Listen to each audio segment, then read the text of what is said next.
Bonjour tout le monde, j'espère que vous allez bien et très heureux de vous voir encore une fois pour une vidéo sur la chaîne Atlas Web.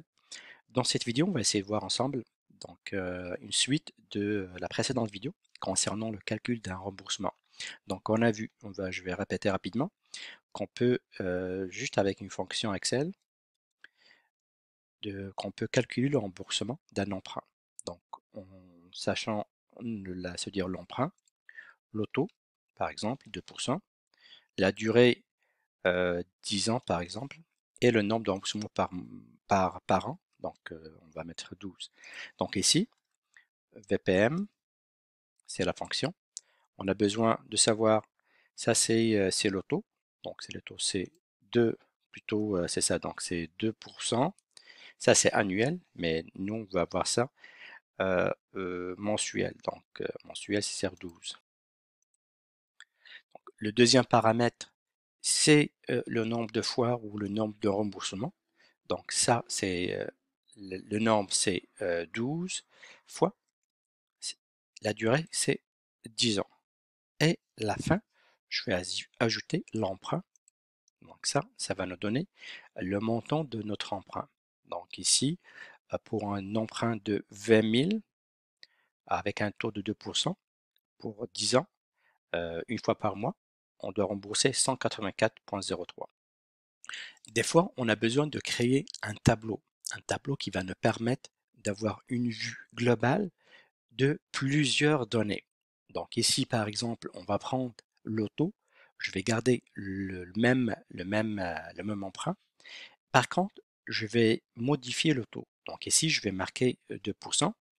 Donc on sait qu'à 2%, on doit rembourser 184,03. Je vais dire, si par exemple la banque me donne 3%, sinon si la banque me donne, j'en sais pas, 4%. OK. Donc ça c'est le montant ou plutôt c'est le taux. Donc je peux bien sûr modifier ça et saisir à la place la durée ou le nombre de fois par an ou même l'emprunt. Donc ici, je vais comme euh, insérer ou saisir la fonction qui va nous servir pour calculer le montant de notre remboursement. Donc je viendrai ici. Donc ça c'est la fonction. Donc je l'ai mis ici. Donc à chaque fois, Excel va modifier le taux et vient inscrire ici c'est quoi le remboursement qui le correspond. Donc je tape et je vais sélectionner mon tableau. J'irai par la suite sur analyse de scénario, table de données. Donc ici, moi au niveau la variable, il est sur une colonne. Ça peut être bien sûr sur une ligne. Nous, si on a les deux options, soit sur la cellule d'entrée en ligne, la cellule d'entrée en colonne. Bah, moi, c'est sur une colonne. Donc, j'ai dit, c'est quoi la variable que Excel doit modifier? C'est le taux. Le taux, il est où? Il est là. Donc, une fois, je vais sélectionner OK. Vous allez voir que Excel va calculer normalement, il doit mettre la même chose ici, 184,03. Et il va faire le calcul pour 3 et pour 4.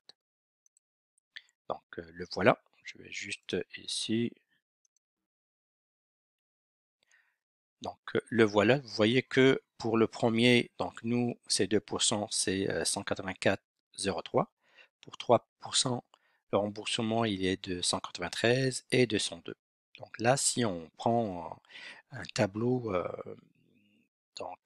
A avec des colonnes, si par exemple, on va dire avec une ligne, je peux par exemple ici modifier l'emprunt. Donc là, je suis à 20 000.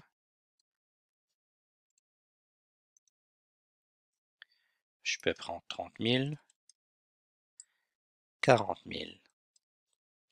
Et là, ça c'est donc on va calculer ici le montant de remboursement. Donc pour 20 000, c'est toujours le même. Si je garde toujours 2%, prendre 30 000, 40 000, on va le voir. Donc même principe, je viens ici, je vais choisir ma fonction et je vais sélectionner la table, donner analyse scénario.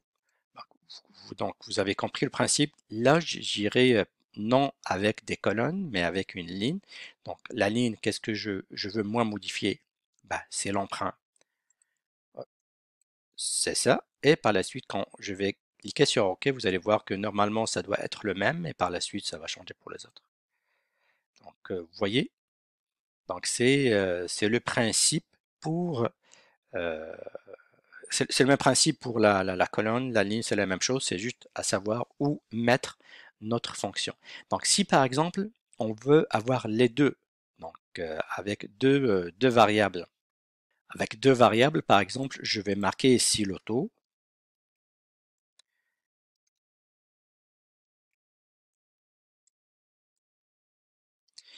et je vais marquer ici l'emprunt.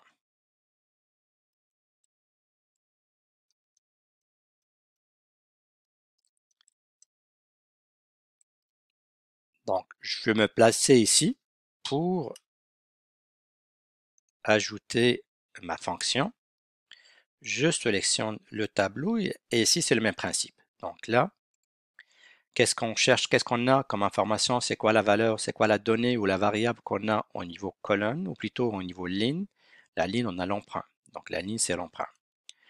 Et pour la variable colonne, on a le taux. Donc logiquement ici, on doit avoir le même taux comme ici. Donc, vous voyez ici, on a donc un remboursement de 20 000 pour un emprunt de 20 000 avec un taux de 2%, on a 184, avec un taux de 3%, 193. Et avec un taux, ici, ça doit être 4%. Je me suis trompé. Et avec un taux de 4%, 202. Même chose pour 30 000, 40 000. Vous pouvez, par exemple, ici, vous voulez comme modifier la durée et ou le nombre de fois, le nombre de remboursements par an. Donc voilà, donc vous voyez que c'est simple de créer des tableaux. Comme ça, vous pouvez avoir une vue globale des montants à rembourser et savoir si vous êtes capable de rembourser avec quel taux, avec quel montant, quel emprunt et c'est quoi la durée. Donc voilà, merci pour votre patience et à la prochaine.